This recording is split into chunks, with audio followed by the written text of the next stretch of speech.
Good afternoon, everybody. It's the Tuesday random whatever show. Rail CSHR Reality.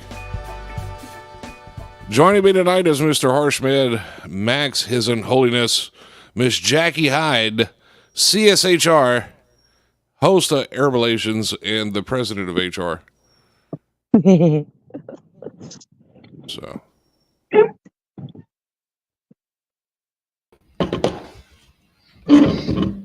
Hello. Welcome everybody on this beautiful Tuesday evening. And I would give an introduction, but everyone on this panel is more well known than I am. So therefore, I think everyone knows who everyone is. You know, Max, a rising star in the DJ industry. All right, and that was the tonight's show. Well, you got a rising musician in Max, the rising star of a podcaster in Jackie Hyde, and of course you got the man who can survive anything, literally anything.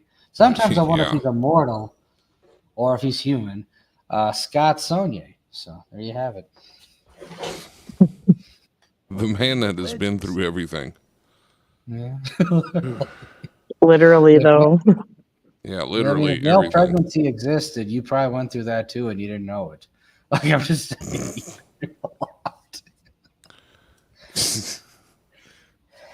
What happened there? I have no idea. And that's how Junior was born. Anyway, yeah, pretty much. It's like get married, 9 months later, a kid pops out.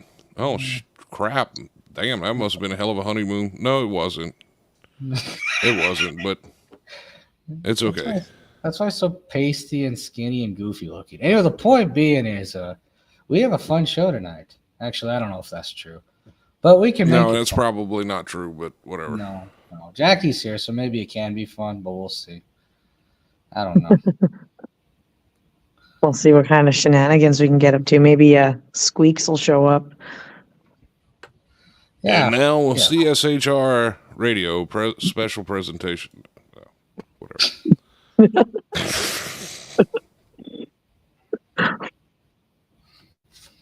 Jesus. Speechless. Good job. I'm trying. We made Jackie speechless. That's a first. Yeah, that's pretty impressive. Literally. Oh, sorry. I'm going to fix this problem.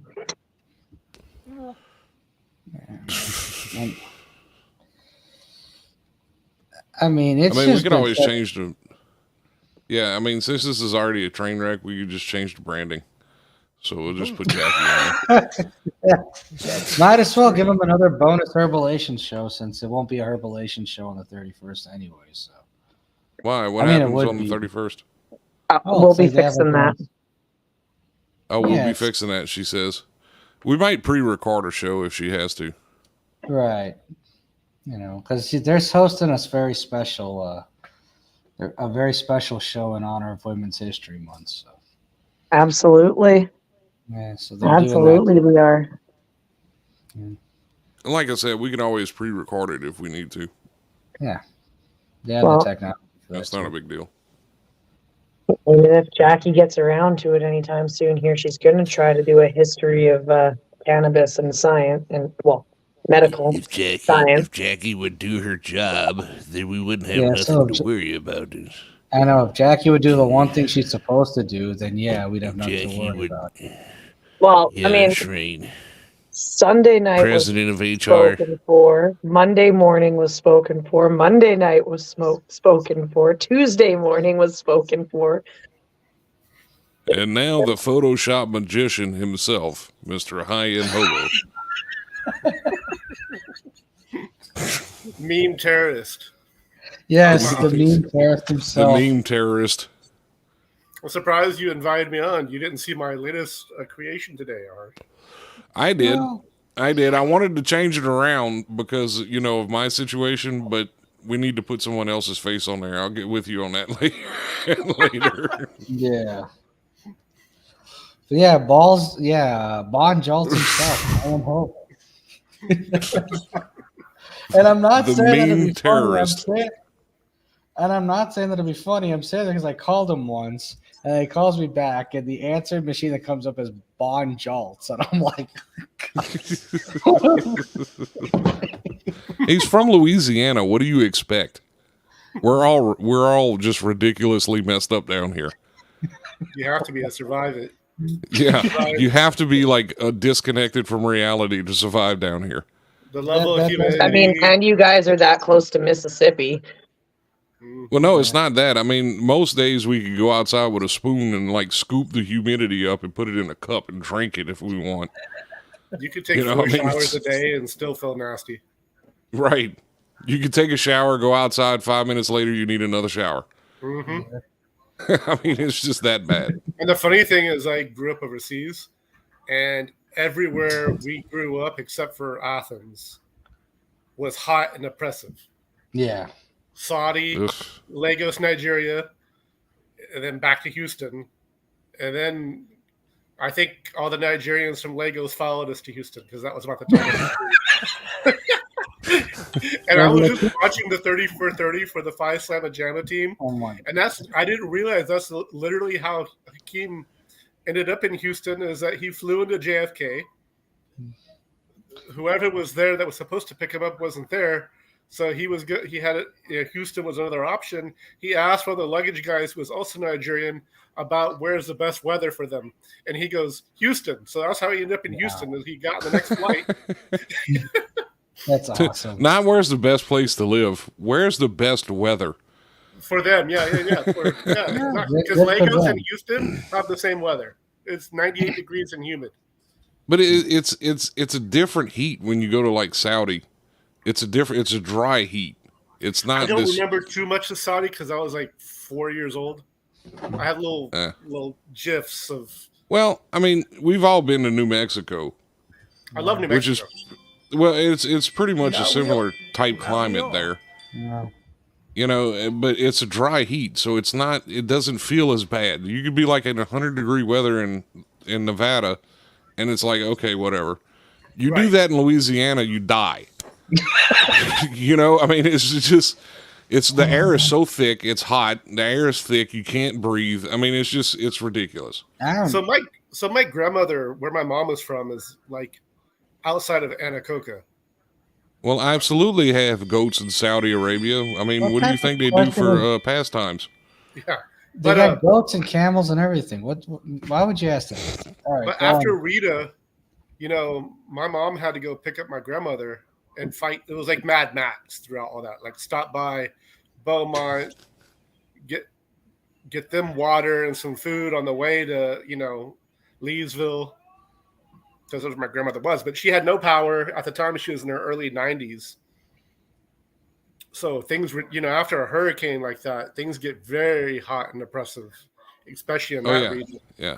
So because most times, even with Ida, Rita was bad, but Ida was even worse because, I mean, it just like passed over my house, ripped the roof off of my place, and then we were without power for like a week, 7 days without power. Right. You know, I mean, it's. So and then Olivia moves down here like 3 months later, and almost everything's already cleaned up. She's like, "Wow, you can't even tell there was a hurricane down here." I was like, "No, we're so used to it. Well, we just." To that region's credit, there are some places that a tornado could go through, and you wouldn't be able to tell the difference. Oh well, yeah, absolutely. I lived in Livingston Parish at the time. I mean, pretty much everything's like that. You'll see like mansion, trailer park, trailer house with 40 broken cars in the yard, then mansion, trailer park. It's just the weirdest thing, you know. It's not even the poverty that's the issue. Is like clean some of that shit up, you know. They don't care. I mean, they're more interested in making cookie cutter neighborhoods. I mean, they're literally popping up everywhere in Livingston right now. Where is Livingston Parish in relation to Vernon Parish? It's further north. It's close to Baton Rouge. Okay, and how far from that is Marksville? Probably about an hour and a half. Okay.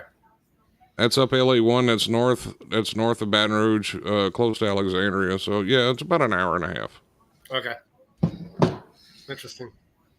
Yeah, Marksville's not bad, especially if you go up LA1. They got a casino and all that stuff up there. So yeah, that's my tribe is there in Marksville. So your tribe defeats tribe. I used to go every year in May because that used to be our family reunion, but that's when there was powwow at the Tunica Biloxi reservation. And that was more of, for me, it was more of an excuse to see my grandmother and grandparents and aunts and uncles. That kind of. I'll tell you what, I'm actually impressed with Marksville because since they took over the casino there, they really reinvested everything that they've been making back into the community. So, I mean, you drive through there now, it's like driving through a wealthy neighborhood. The entire reservation, they really invested in their own people. And that wasn't that way in the early 90s, I could tell you. No, especially when, who was that owned it? The Paragon. I forgot. I think it was Grand Casino. Yeah, it sounds, but it wasn't, I don't think it was tribal. No, it was Grand Casino with their agreement that they were going to turn it over to the tribe after they trained them to run it. And now it's Paragon Casino. They fully own it. And they, like I said, they really reinvested in their own community. It's like driving through a really well-off neighborhood now. Right. The roads are updated. Everything's nice. All the streets are lit up. They've got a brand new high school out there. It's really nice out there now. So back in the early 90s, we would get a tribal per capita payment. And when they built the hotel, they kind of put themselves a little bit in a hole. So they basically, hey, we need to start investing and diversifying what we're doing. So there's like small construction companies and other small tribal companies that went through there. I always thought they should kind of do like a tech school, like a vocational school for like machining and that kind of thing to kind of generate income. But I mean, especially with like as much oil, petroleum industry is in the region, those skills, in my opinion, and welding and that kind of thing you would always have a job. I mean, and the casino fuels a lot of that economy over there too, because a lot of the guys work in that casino. Yep. So, I mean, even if you had a vocational school that taught like technology, they could go in there and work on all those slot machines and everything they got in there. But right. I mean, it's really nice. I really don't even care for casinos, but that one there I would go to for the shows and everything else. It's a nice place. It's a really nice place. It's good to hear. Yeah. I mean, it's good to hear someone else's perspective because that's the only time I ever go into a casino I've been on a reservation, to be honest with you. So I don't know another perspective because I don't really like go. I mean, it's funny because my mom always jokes when I do go gamble there. Like we're making a deposit. That's that's your contribution to the community. Exactly. We're putting back. But I mean, I go and play blackjack for like 2 or 3 hours and you get free drinks while you're playing. If you lose $40-$50, if you can make $50 or $60 last 3 hours playing blackjack, it's just like a night out, Right. That's right. Totally facts, though. That's how I used to do date nights with one of my exes. We'd go to a casino and do blackjack. We'd dish out $50 to each. That's what we'd use for the night. And 9 times out of 10, you win quite a few hands just as much as you lose. So you can sit there for a good 3-4 hours, right, just drinking, playing some cards and listening to the music. Right. Exactly. And you see me, I don't really care for gambling that much. So I would go for the shows. Yeah. I don't like the gambling aspect, but it's just something it's entertainment. That's why I don't do the slot machines. Slot machines, that's where it's kind of like they can't draw me in. I don't like them. They're boring. Right. And have you gone to the casino since they put the alligators in the lobby of the hotel? Have you seen that? No, I haven't been there in a couple of years now. So there probably won't be anytime soon before I go over there again, but So what's that one show with the alligator hunting on History Channel with the swamp people? And then who's the big guy on it? He's Troy Landry. He's one of our sponsors for that, and one of those reasons is because we do have juvenile alligators in an area that's been set aside for them specifically in the lobby of our hotel. And our hotel is not like 5-star. It's clean. It's nice. It's like going to maybe a Hilton, Okay, well, buy ours. But so they basically kind of worked with local groups that were part of the conservatory of the alligators, and that's how they kind of come in for a time, and at some point they grow out of that enclosure and those get released into the wild. But I don't think that people who aren't from the region realize that alligators were endangered through the 60s, 70s, and mid 80s. Like, they were endangered? Yep. Yeah, well, in Louisiana they were. Because, I mean, people used to hunt them like it was going out of style then. Now, if you kill one and you don't have a tag to put on it, you're going to be in a bind. A very big one. And yeah, and game wardens are impressive where they're going to show up out thin air. Especially Louisiana. I mean, and they have these big 4-wheel drive trucks. They don't have to have a warrant. They could just bust up in your house and start looking at stuff. Right, yeah. I mean, it's crazy. I saw stuff like that over in East Texas. I did most of my, so, I mean, most of where I ended up, spent most of my time, if it wasn't like going through East Texas to get to West Louisiana, was in Brazoria, Lake Jackson, part of Houston, of South Houston. And that's its own swamp. Yeah. Well, I mean, essentially the entire state is a swamp, so. Yeah, it is. So are you... I mean, we just like pile up dirt on other dirt in order to build a pad for a house. Right. Yeah. Yes. Okay. So Netsky, the person he was referring to is Troy Landry. That's Troy Landry. There we go. Shoot him, Jake. Shoot him. Shoot him. Yeah. Get that alligator over there. Get that gun. Shoot him. That's Troy Landry. Yeah. Troy Landry. That guy. Did you know he actually is the one that sets the pricing for crawfish every year? How is he? Is he because he has like a big market on crawfish farms? Yes, he's one of the like the top, whatever they call them in the crawfish industry, and he's the one that sets the prices every year. Are you familiar with the Landry restaurants? And I know they're common in Houston. No, not really.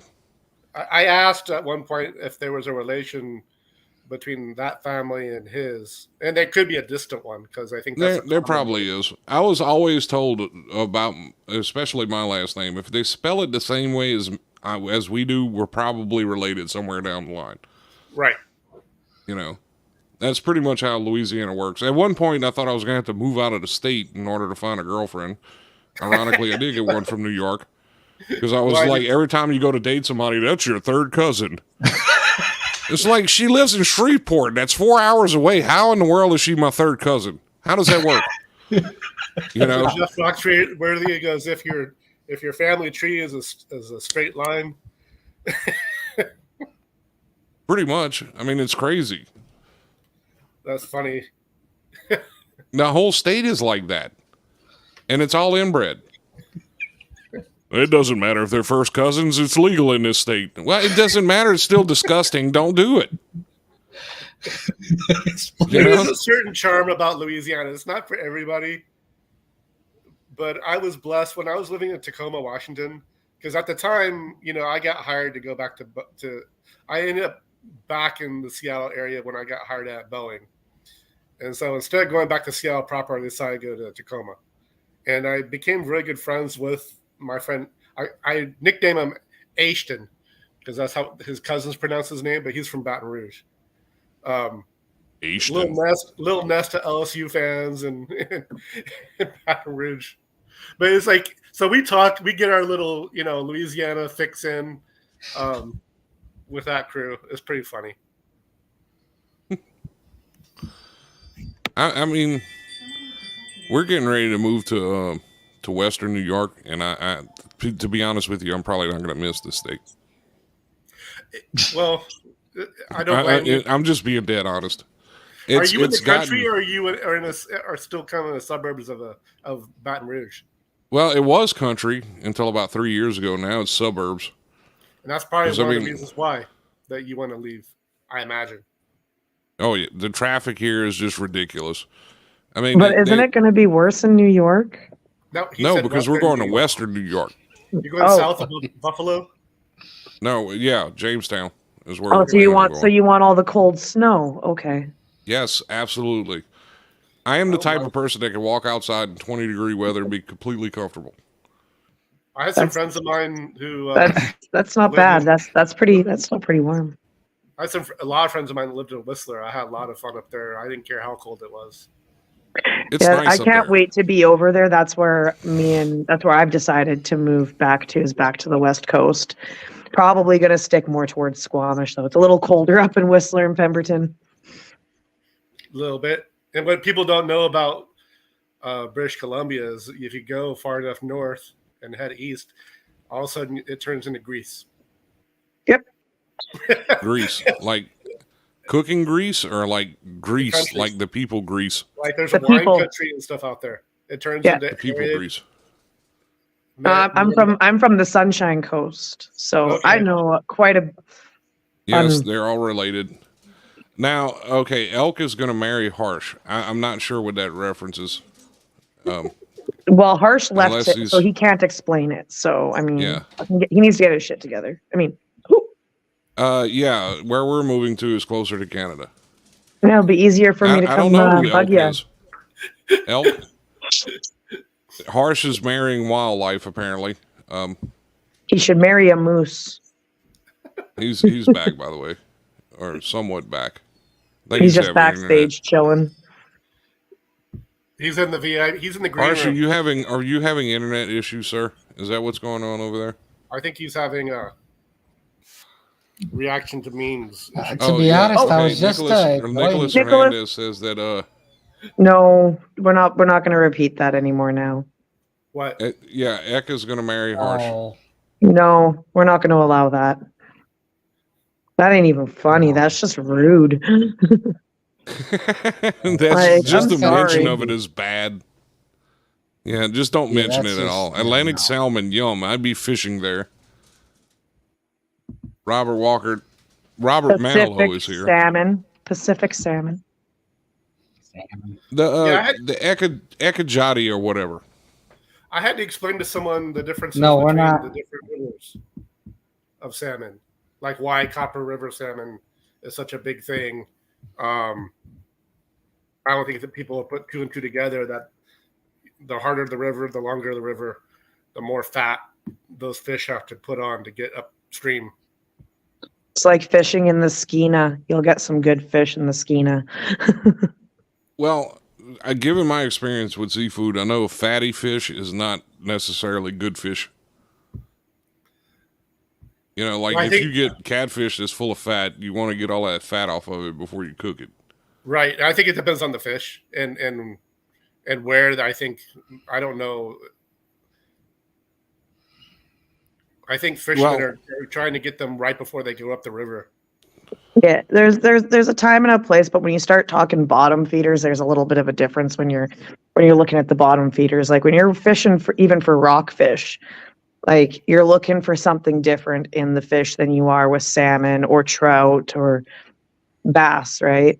Or sturgeon. Yep. Yep. Like you're not like it's very dependent on what you're looking for in the meat.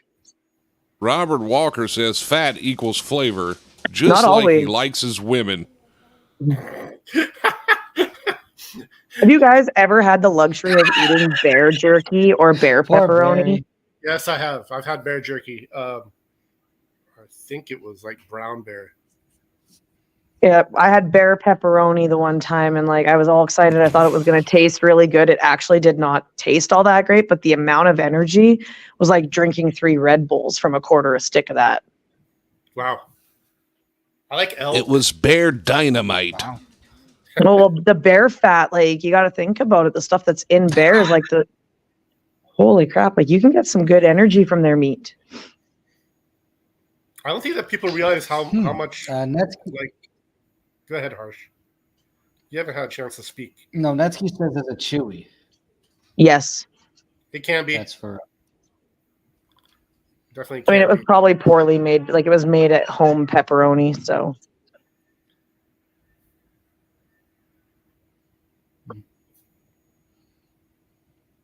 Elk is really good too. I think the trick is you have to know how to. I think you have to take your time preparing those meats. You can't. I don't think you can rush it. No, not if you want it prepared well and nice and juicy and flavorful. Like Robert says, fat equals flavor. He's making a girlfriend out of bacon right now as we speak. I just actually start paying attention to what's going on with it. That's right, Robert. We know what you mean by this fat equals flavor, sir. Well, I mean, if Inman's girlfriend's available, that's perfect for Robert. Robert, this song is for you, sir. I know Scott Mepke got that joke. Yes, deer meat is very good. The backstrap is the best part of the deer. Hands down, doesn't matter what you say. The backstrap is the best. Period. The best. The best. The best. The backstrap has the most flavor out of all of the deer meat.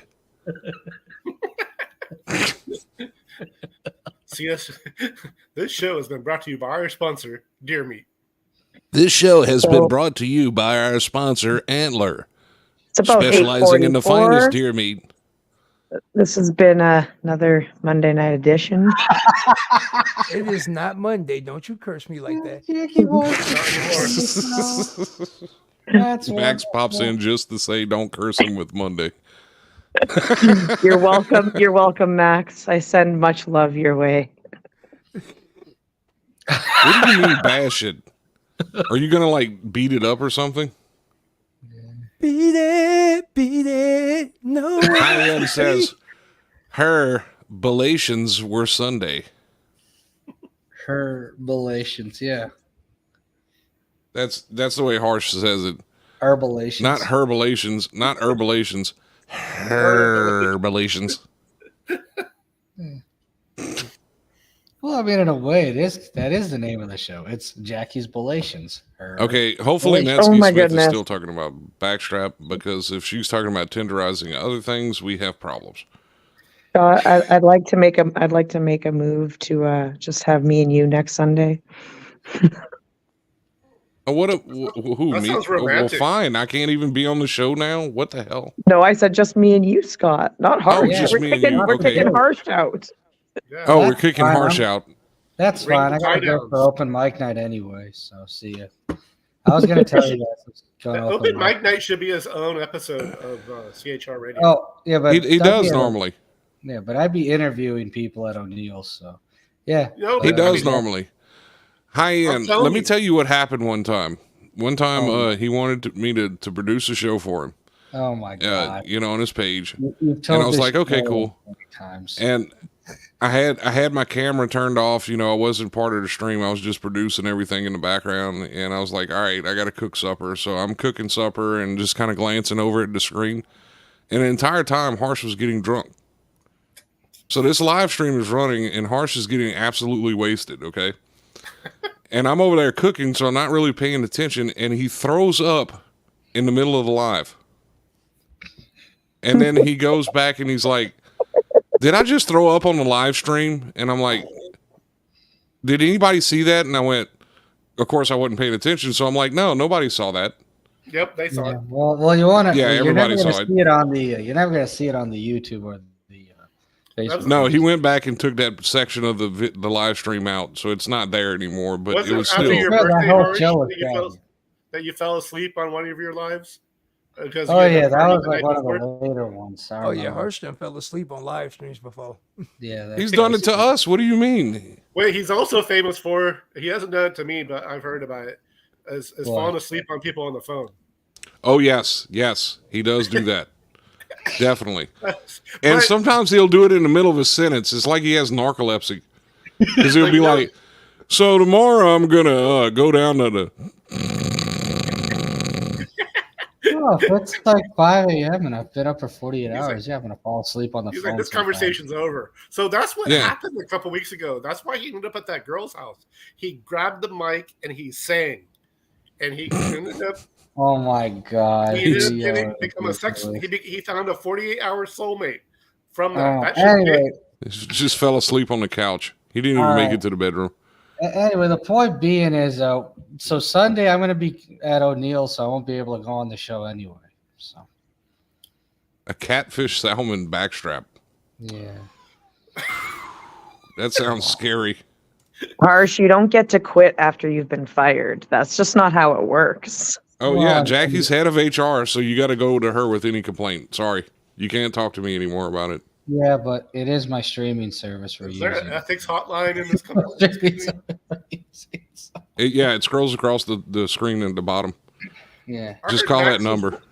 Yeah, That's this Jackie Howard Hyde's. tripping. Oh, there he is. I see it. Never mind.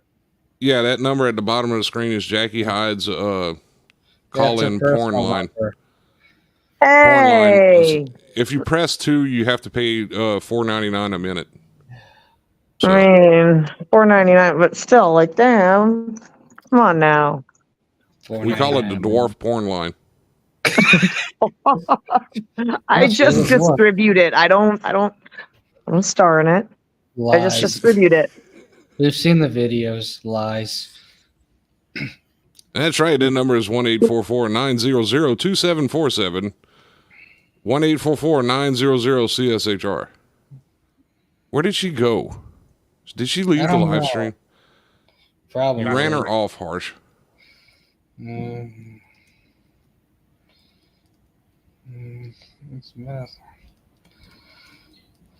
We are at the 31-minute mark of the show, and I know Scott has other things to do. So, 32-minute mark now. Oh, no, we're good right now. Well, we got about 10 minutes. And then, no, I don't know why Jackie's discussing. Oh, there she is. I don't know why Jackie's discussing like programming business. No, Jackie, we're sorry. We didn't mean to make you leave. Sorry, that was the HR computer. It started like going nuts. Yeah, yeah, you had to go Of there. course, I provide horrible equipment. Yeah, I provide horrible equipment. It's fine. Sorry, you gave that number and sorry. Yeah. No. Yeah, that computer that we gave Jackie is just horrible. Right. We're really a crappy company. We need to stop doing stuff like that. We don't do anything properly. That's why we're such a terrible company.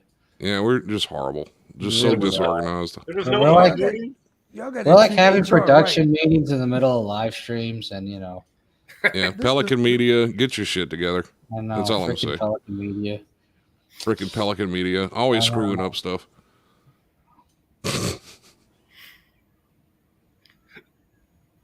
I'm gonna go in that office one day and just fire everybody. You should. Like y'all are just screwing us all up. I know. There's no proper protocols, no channels, no nothing. Yeah, no protocols, no channels, no nothing. Just chaos and disorganization. It's wonderful. It runs so efficiently that way.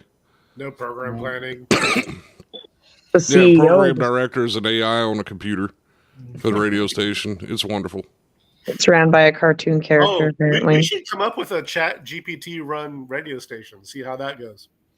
No, it would get taken off the air like the same day because it would just start cussing repeatedly. Oh my God. You mean like Sean Yankee? My God, I got like 10 usable seconds out of that whole broadcast that I could rebroadcast on the radio. Everything else was just beep. The entire thing was just beep. RTD2? It was bad. I mean, it was like, I started playing it and it was like, so let me tell you something. It's just, I mean, it was just, and it was steady the entire time. I was like, what in the world? Lee Houston is that beep, beep, beep, beep. Yeah. That Lee Houston, he's a. You start getting Morse code back. Like, that's operators, they think you're talking to them. Probably all of those beeps probably sent some random message to an alien off the planet somewhere. Please attack us. Yeah. That was a fun. And I had to cut the feed and just go to a pre-recorded show. It was bad, dude. About soup. Yeah, that was so bad that you had to play a show about soup for like 3 hours. And Robert was like, hey, what happened to the other live stream? Why does Jackie keep talking about soup? Well, yeah, because he was listening on the terrestrial radio. He's like, this isn't the same show that's playing on Facebook. What's going on here? Oh my God. Well, I'll tell you what, FCC violations, that's what's going on there. We need to talk about the quality of the FCC violations that we're collecting. Yeah. It's not so much the quality. We need quality over quantity. That is tried hard that. facts. I tried that, and then they send you threatening letters. Like you're really bending the rules with some of the stuff you're doing over there. Like, thanks. That's great. Is it kind of like Facebook like profile warnings and? Oh no, it's a little worse than that. They give you warning, and then it's just like, okay, here you owe us $10,000 now. Oh, great. Woo! They don't play. There goes the whole advertising budget for the year.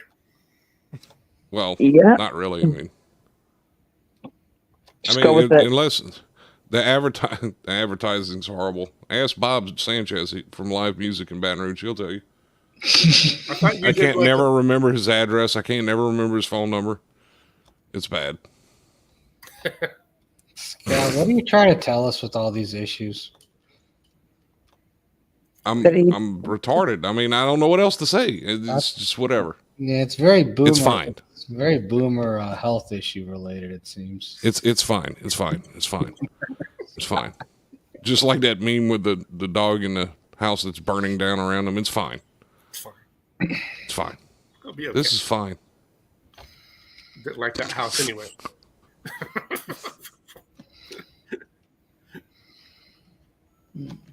Get a notebook. That would work, Netsky. That would work if I wasn't illiterate. But I'm from Louisiana, so I don't know how to read or write. Okay. So. Why you capping? The education system down here is terrible. They still Terrible. Witchcraft in Louisiana. You don't have to apologize for it. I mean, it's not your fault I'm ignorant. What's funny is I have a neighbor who just moved in a few doors down from me from Shreveport. Actually, really nice guy, actually. But I was joking with him saying that we used to call Shreveport Southern Arkansas. I mean, it basically is. I mean, it's just as many rednecks in that area as there is in the entire state of Arkansas. So yeah, that works. Yeah, it's the red clay. Texarkana, yeah. Hi, Ann. You don't have to thank me for that, but I fixed your name on the screen. Now I'm going to be having Eastbound and Down playing in my head for the next week. Thank you very much. Well, thank you, Susie. I don't believe that, but it's whatever. Yeah. Susie says you're far from ignorant. I'm doing a radio show and a podcast at the same time with these weirdos. I don't know about that. Wow. Without Josh. Josh to help you. I need to go check on Josh. He might have died. Who knows? Scott, no, he probably found the aliens. It's fine. Scott, are you poisoning people in the kitchen again? No, not today. It's tomorrow. Tomorrow we'll be poisoning Josh. Because I got to get him really nice and inebriated before we do mosh pit tomorrow night. Isn't he security? Yeah, he guards the velvet ropes. Yes. I don't know how you can have a security company without velvet ropes. I don't know how that works. We just, like, behind me is an empty spot because, musical equipment. So we'll just set them up in like a cow corral right there. Mm-hmm. And then anytime somebody wants to get on the air, they have to walk through that corral. Yeah. Like a queue. Please wait here. You remember what was that one show in the 90s with the Ultimate Hero Warrior stuff? You go through the gauntlet with those padded poles that they would smack you in the head with. Are you talking about like at carnivals and stuff? No, they had like Wipeout. No, they just did a Netflix special on it, talking about it when it was on the air for like 3 years. Yes, American Gladiator. There we go. I'm good at butchering names and titles. I'm really good. Because American Guy is like, do you remember this this thing from 1933. It was like you used to put electric to it, and it would like illuminate things. What was those things called? Screw it in, and magic would happen, and you could read in the dark. Good afternoon, Mr. Alf. How are you doing today? Petty's-worth. Hello, Al. Who needs earbuds? Leave my crayons alone. But I already ate half I of thought them. the real Corellisek was a 60-year-old failed pretend wrestler playing for. Oh, wow. Coming out with the big one. Oh my god. Thank you, born the sun. Jesus. Thank you, Al. Thank you, Al, for coming to visit and reminding everybody. That shout out goes to people who have to have GoFundMes in order to buy cat food. No names mentioned. You mean pate? It was an actual GoFundMe. He needed it to buy cat food at one point. It's like, what is your cat eating that you have to organize a GoFundMe for that? Fancy feast, exclusively fancy feast. Steak tartare. Pate. Poor Max is stuck. He can't even talk now. He's too busy laughing. Death by hee. Oh, man. GoFundMe for cat food. And then he got obsessed with a bicycle. I spent over $2,500 on my e-bike. It's a freaking bicycle. Man, you could have went and bought like 2 pieces of crap beaters for that. In Houston, the brick lady, did y'all get wind of that one where a lady in Houston comes out and claims that someone hit her with a brick after an altercation, and then she started a GoFundMe. And then Houston PD about a month or two ago basically arrested her for fraud.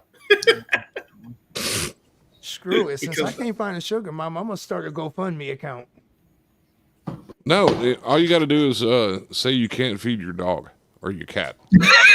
I can't bring myself to lie, though, because actually, no, Max, here's what you need to do. You need a GoFundMe because you can't afford the cat to feed them. So you need you need to GoFundMe to buy the cat, and then another one to buy the cat food. See, I mean, this is a pyramid scheme. We have to have. Yeah, you need to set up the GoFundMe just so you can. You need to set up the GoFundMe just because Carlos has vet bills. We're going to run this GoFundMe just like you would Enron. Exactly. Ponzi scheme. I'm going to start a GoFundMe to prove the afterlife exists. Exactly. A GoFundMe for the alien. He needs new shirts. Yep, there we go. You cash go. A GoFundMe for a GoFundMe for to do research for the never mind. I forgot. Remember Cash Cab? You can do Ass Cab.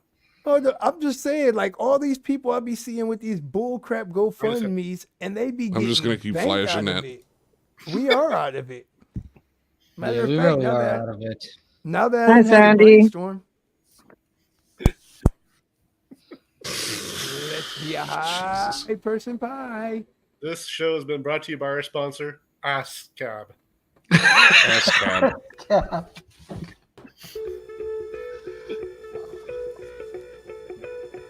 Jack, you want to sign us out since you're in charge of program director? Oh, since when? You fucking arch. We're trying to run. We're trying to run. No, you being a custard, you got to sign this out. This has been another edition of the Corellisek Harsh Reality. We thank Jackie Hyde for trying to hijack programming schedule. We also thank the meme terrorist, Hobo himself, for joining. We also thank everyone's favorite DJ with his alien best friend, Max, for joining. And we thank Scott Sonnier for being alive despite wanting to kill himself many times with all sorts of stupid stunts. Anyway, on that note, this has been another set of Absolutely fearless like partiality. Goodbye. Take care, and see you all. I don't know. Good night, guys. Thank you. Have a good night, guys. I gotta Stick go around, deal hobo. with stuff. Okay. That whole comment that you flashed